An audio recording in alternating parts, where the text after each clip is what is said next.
أعوذ بالله من الشيطان الرجيم. بسم الله الرحمن الرحيم. سبحانك لا علم لنا إلا ما علمتنا إنك أنت العليم الحكيم. رب اشرح لي صدري ويسر لي أمري واحلل عقدة من لساني يفقهوا قولي. إذا الشمس كورت وإذا النجوم انكدرت وإذا الجبال سيرت وإذا العشار عطلت وإذا الوحوش حشرت وإذا البحار سجرت. سورة تکویر دا مکی سورت دے. ترتیب دا قرآن کی یوتیا دا سورت عبسنا رستنا لشوه دے. د مخکې سره تعلق او مناسبت دا په یو څو وجو باندې دی. اوله وجه چې مخکې اثبات د بعث بعد الموت د مرګ نه وروسته راپاڅېدل دا حق دي، نو دې صورت کې د هغې حالات ذکر کوي. دویم هغه صورت کې صورت عبس کې راتلل د سواخا یعنی قیامت ذکر شو. په دې صورت کې مقصد د بحث ذکر کوي چې هغه ملاقات دی د انسان د خپل عمل سره.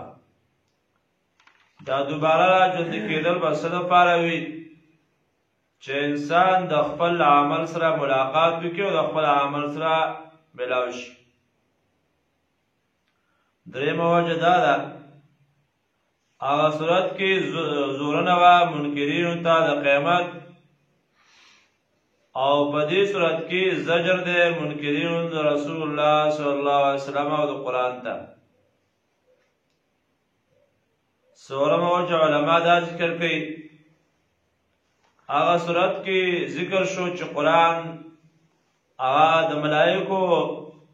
په لاسونو کې دی، نو دې صورت کې د هغې نه لوی یو سفیر چې هغه جبرئیل علیه السلام دی چې قرآن کریم یې راوړی د هغه تذکره به کوي. مقصد د صورت دی دعوه د صورت یره ده په ذکر د احوالو د قیامت سره د مقصد د قیامت نه چې ملاقات د انسان دی د خپلو عملونو سره، او سبب د انکار ذکر کوي چې هغه د قرآن نه یعنی یره د انکار ذکر کوي د هغې چې د قرآن نه انکار کړی چې جبرئیل علیه السلام راوړی دی پر پیغمبر باندې د هغې نه انکار کو. خلاصه هم دا ده چې 12 حالات ذکر کوي. شپږ د هغې نه په وخت د پناه کېدلو کې مخکې د بعث نه، او شپږ په وخت د بعث بعد الموت کې. شپږ حالات د پناه د دنیا او شپږ بیا وروسته چې بیا خلک را ژوندي شي د هغې حالات، دا شپږ حالات ذکر کوي.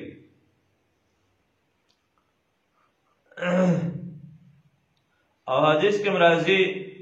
ترمذی کې راغلی چې څوک اوس غواړي چې ورځ د قیامت داسې وویني لکه په خپلو سترګو باندې، نو ودې لولي دا صورت اذا الشمس کورت اذا السماء انفطرت واذا السماء انشقت. دا صورتونه دې ولولي نو دته به قیامت داسې په خپلو لکه چې په خپلو سترګو وویني. هغه حالات د قیامت دور ته ښکاره شي او ښه یقین به راشي. بسم الله الرحمن الرحیم. مدد غواړو د الله نه په شروع کولو کې چې عام مهربان دی او خاص رحم کوونکی دی. اذا الشمس کوورت، هر کله چې د لمر راونغښتی شي. کور راونغښتلو ته وایي لکه پټکې سړی راونغاړي، نو لمر به راونغښتی شي، د رڼا به ترې ختمه شي. وَإِذَا النُّجُومُ انْكَدَرَتْ، دویم حالت، او کله چې ستوري خړ شي. انکدرت د اثر او رڼا ته ختمېدل دي، او را غورځېدل او را دوړېدل، دا درې واړه معنا صحیح دي. انکدرت ستوري به راغورځېږي، وروسته بیا نور کې چې انتصرت وبه غورځېږي. وَإِذَا الْجِبَالُ سُيِّرَتْ، او هر کله چې دا غرونه روان کړی شي، یعنې د خپلو ځایونو به لرې شي، دا ګټې به لرې شي، دا غټې غټې تیږې چې دي دا به شګې ته جوړې شي، شګې، نو بیا به د هغې نه یوه دوړه جوړه شي، نو بیا به داسې شي لکه سراب، لکه مخکې ذکر شوي سورة کهف کې. څلورم حالت، وَإِذَا الْعِشَارُ عُطِّلَتْ، او کله چې د لسو میاشتو بلار به اوښې آزاد پرېښودی شي. دغه څه حالات د قیامت دغه هیبت انتها ده. یعنې عشار دا جمع د عشرا ده، عشرا هغه اوښې ته ویلی کېږي چې هغه لسو میاشتو به بلار به وي. علما وایي چې دا د مالک په نسبت باندې ډېر محبوب مال وي، یعنې وایي نږدې بلار به دغه سبا به بیا لنګېږي، غوا وي دغه شان وښی، نو ډېر ورته په توجه باندې وي، او هغه ګیا اوبه هر شي ښه حفاظت یې کوي چې بچی ضایع نه شي او دانه ضایع نه شي. خو د قیامت داسې حالات دي چې دا به آزاده پرېښودی شي، هېڅ خیال به ورته نه راځي د انسان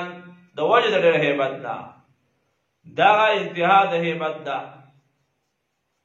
یعنې اشاره دې ده چې د قیامت پر وخت د دنیا څیزونه محبت پرې کېږي، چې د انسان د قیامت یره ورسره وي، دنیا سره محبت کمیږي. نو وَإِذَا الْعِشَارُ عُطِّلَتْ، او هر کله چې د لسو میاشتو هغه بلار به اوښې هغه پرېښودی شي ازادې. وَإِذَا الْوُحُوشُ حُشِرَتْ، دا یې پنځم حالت دی. او هر کله چې ځنګلي ځناور راجمع کړی شي، یعنې هغه ځناور چې د انسان نه تښتي وس کنه او دغه شان په سارا باندې ګرځي، لیکن د ډېر هیبت د وجې نه به انسان ورته نږدې راشي. او حشرت د حشر جمع ده، لکه حشرنا علیهم کل شیء قبلا، الله وایي موږ به هر یو شی راجمع کړو مخامخ. سورة انعام کې تېر شوي دي. دغه شان والطیر معشورة، دغه طایر او دغه ځناور دا به الله وایي موږ به راجمع کړو. دغسې نور آیتونو کې هم راځي، دا به راجمع شي. او ابن عباس رضی الله عنه د هغې قول دی چې حشر د وحوشو مرګ دی، یعنې دا معنا چې دا د دې هغه حشر څه دی چې مړه شي بس ختم شي. او بل قول دا دی چې وروسته د مرګ نه چې دوی به دوباره ژوندي شي او قصاص به د یو بل نه واخلي. خو دې کې ولې صحیح دلیل نشته. او قول د ابن عباس رضی الله عنهم دغه دی چې حشر دغه ځنګلي ځناورو چې دا به راجمع شي، معنا مړه به شي، ختم به شي. دا شپږم حال دی. وَإِذَا الْبِحَارُ سُجِّرَتْ، او کله چې دریابونه ډک کړی شي، کله چې دریابونه ډک کړی شي. او بل معنا دا چې سجرت چې کله به دا دریابونه وسوځولی شي. ځکه حدیث کې راځي غالبا د ابو داود روایت دی چې ان تحت البحر نار، د دې دریاب لاندې چې دی نو اور دی. ځکه ټول تیغ هم دلته دي کنه. نو دا به الله رب العزت پیدا اور و بلکې او دا به هیڅ وسوځي او ختم بشي. وَإِذَا النُّفُوسُ زُوِّجَتْ، او هر کله چې ارواح د بدنونو سره یوځای شي، روحونه د بدنونو سره به یوځای شي. زوجت یوځای بشي. لکه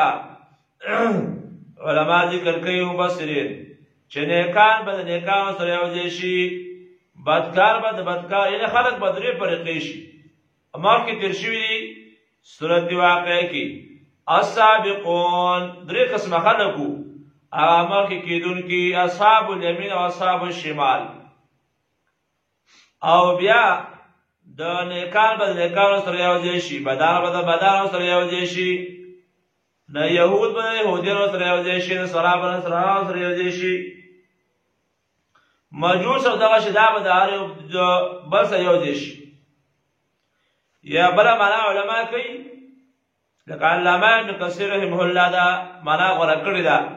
چې وَإِذَا النُّفُوسُ زُوِّجَتْ، او هر کله چې به دا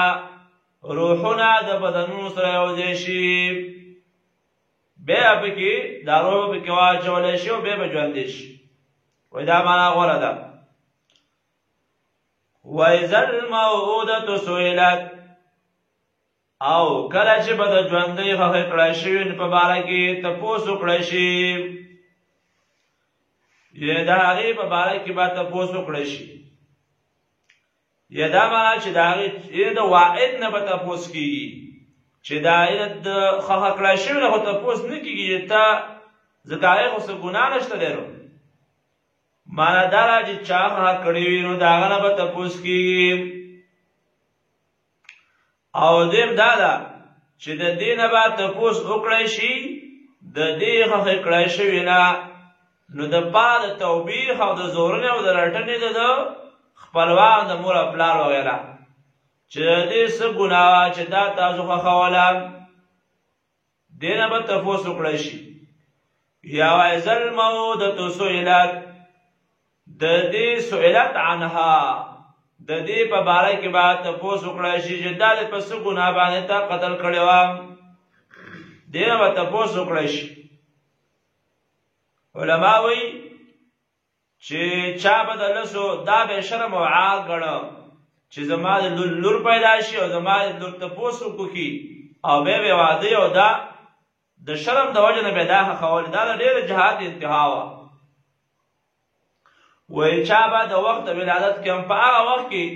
چې لور یې پیدا شي ایسته به یې رکنده وکړسته او ایسته به یې ښخه کړله. ځینې داسې چې د شپږو میاشتو به شو نو بیا به یې ښخوله، او ډېر روایات په دې کې شته. دغه شان یا د شپږو کالو به شو نو بیا به یې ښخول. سړی یو ژوندی یو زنده سر یو حیوان عام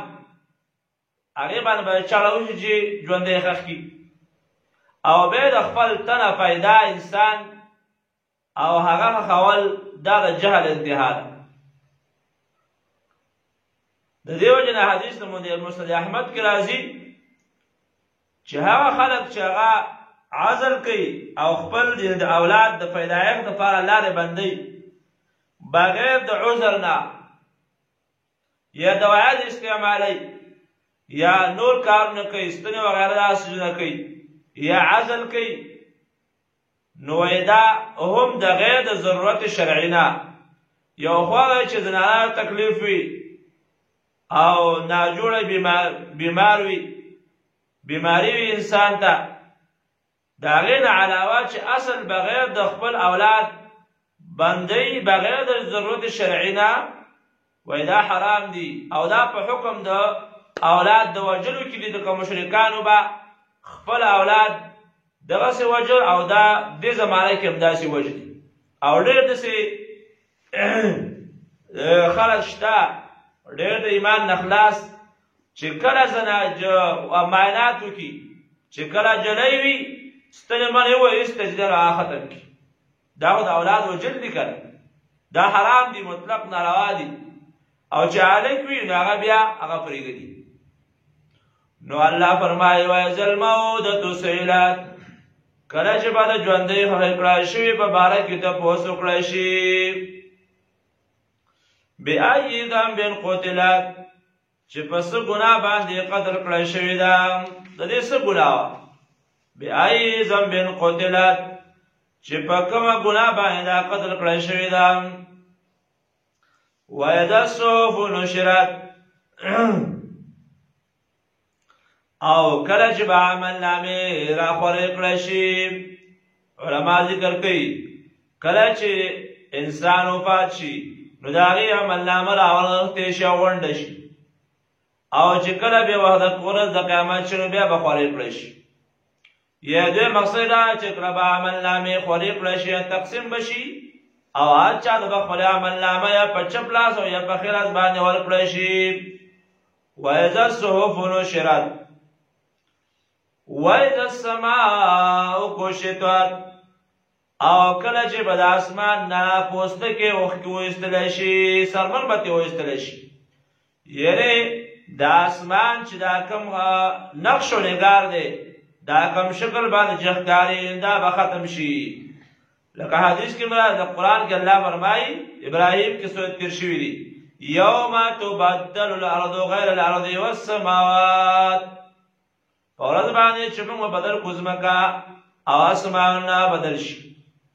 نو وإذا السماء كشطت هر کله چې د اسمان نه سرمن وویستلی شي یعنې دا پوستکې ترې وویستلی شي دغه نقش و نگار ترې ختم شي وإذا الجحیم سعرت او کله چې جهنم تیز کړی شي سعرت تیز کړی شي او بیا حدیث کې قرآن کې د هغې تفصیل مخکې تیر شوي چې کله اور کم شي الله سورت اسراء کې تیر شوي دي بني اسرائیل کې کلما خبت زدناهم سعیرا ونوي آیت دی کله چې د لمبې لږې کمې شي الله موږ به بیا زیاتې کړو تیز به یې کړو وإذا الجحیم سعرت او هر کله چې به جهنم تیز کړی شي وإذا الجنة أزلفت او هر کله چې به دا جنت نږدې کړی شي علمت نفو بشي نفس یو تن ما په هغه عمل باندې حضرت چې دا حاضر کړی وي چې د کوم عمل حاضر کړی وي نسې کړی وي هغه باندې ښکاره په ښکاره باندې ویني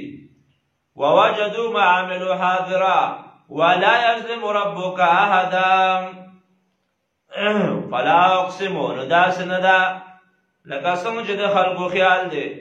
اقسمو بالخنس قسم کوم زه په هغه ستورو پټېدونکو باندې الجوار چې هغه تلونکي دي او الکنس بیا ښکاره کېدونکي دي په شپه کې بیا ښکاره کېدونکي دي په شپه کې یعنې په داسې طریقې باندې چې هغه مکان کې ښکارېږي یعنې ستوري د شپې په خپلو منظرونو کې وي او ښکارېږي او غوره دا ده چې مراد دې هغه ټول ستوري وي ټول ستوري هغه په دغه شکل باندې ځینې 5 ستوري دي خو صحیح دا ده چې ټول ستوري مراد دي الجوار چې تلونکي دي الکنس چې ښکاره کېږي بیا د شپې په خپل منظرونو کې واللیل اذا عسعس قسم دې په شپه باندې کله چې شا کي دا لفظ د ازدادو نه دی اهل لغت وایي د لغت عالمان چې واللیل اذا عسعس شپه کله چې مخامخ شي نو معنی دا ده چې شپه کله چې مخامخ شي یا عسعس شپه کله چې شا کي او والصبح قسم دې په سبا باندې اذا تنفس کله چې هغه ساوالی ان رڼا شي اذا تنفس کله چې ساه واخلي جواب د قسم دا دی چې انه لقول رسول کریم یقین دا پیغام خامخا د رسول عزت والا دی دا د هغه ملک د هغې رسول نه مراد ملک دی او کریم د عزت والا دی دا وینا د هغه ده یعنې د هغه په واسطه باندې راوړی شوې دا وینا خو د الله ده خو د هغې په واسطه باندې راوړی شوې ده ذی قوت قات قوت والا دی عند ذی العرش مکین پنځ د خاوند د عرش مرتبه والا دی مطاع خبره منل کېدی شي هلته او ثم امین پیدا امانتدار هم دی چې مراد د جبرئیل علیه السلام دی مخکې موږ وویلې اول کې چې د هغه ملک ذکر پکې کېږي چې هغه د ټولو ملایکو د هغه مشر دی د ډېرو ملایکو مطاع ثم امین خبره منل کېدی شي او هلته بې امانتدار هم دی وما صاحبكم بمجنون ندے ملګری ستاسو لیوانه چې مراد نبی رسول الله والسلام دی ندے ملګری ستاسو اے ناسه او خیرخوا ستاسو لیوانه ولقد رآه بالافق المبين یقین دل دی غلرا دی جبرئیل رسول الله والسلام لرا بالافق المبين فغاړه ښکاره کې په غاړو ښکاره کې لکه حرا کې راغلی و که نه چاول کله وحی راوړله نو لیدلی و ولقد رآه یقین لیدلی دی هغه لره بالافق المبین په هغه کنارو یا غاړو ښکارو کې وما هو او نه دی دا پیغمبر علی الغیب په وحی بیانولو کې بدنین بخل کوونکی علامه ابن کثیر رحمه الله ذکر کوي چې دا په زوی سره چې شي که نه بېځوانین نو نه دی دا پیغمبر په دې خپل وحی باندې تهمت کوونکی چې تهمت پرې لګولی شوی دی په زوا باندې شي او چې کله په دوات باندې شي لکه دوسو نو نه دی دا پیغمبر په وحی بیانولو باندې بېدونین بخل کوونکی چې څه پرېښودي دي او څه بیان کړي دي بلکې ټولې بیان کړي دي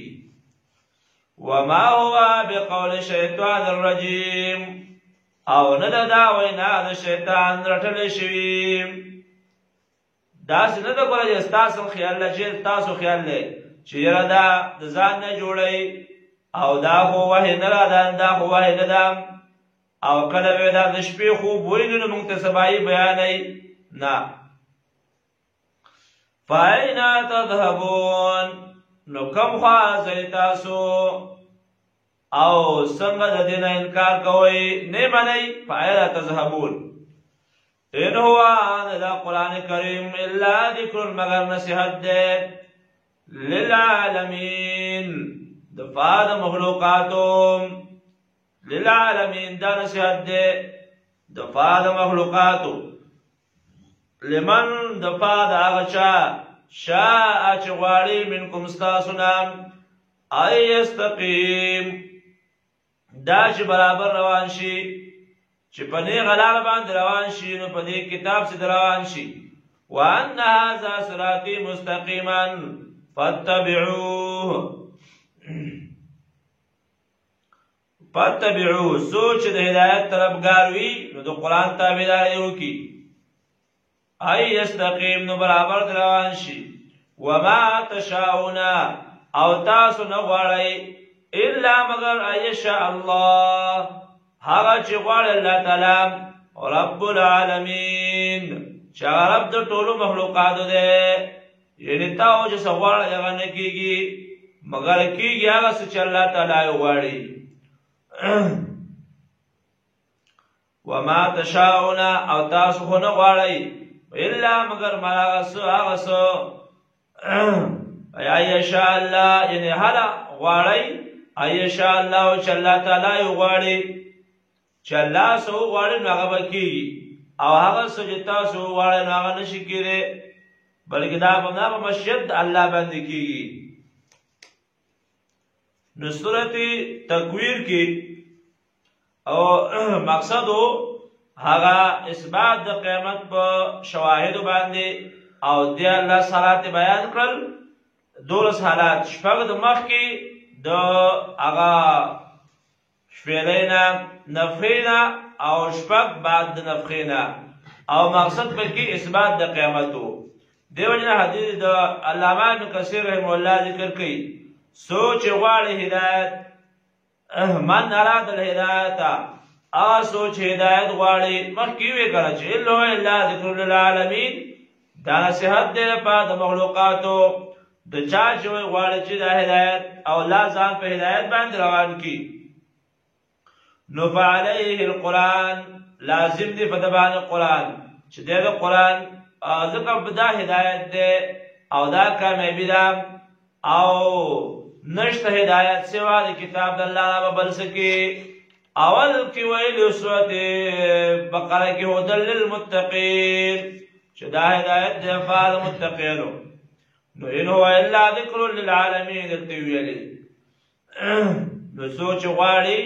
نو بس لا روان دي شي برابر په دې لار باندې سبحانك اللهم وبحمدك اشهد ان لا اله الا انت استغفرك واتوب اليك الله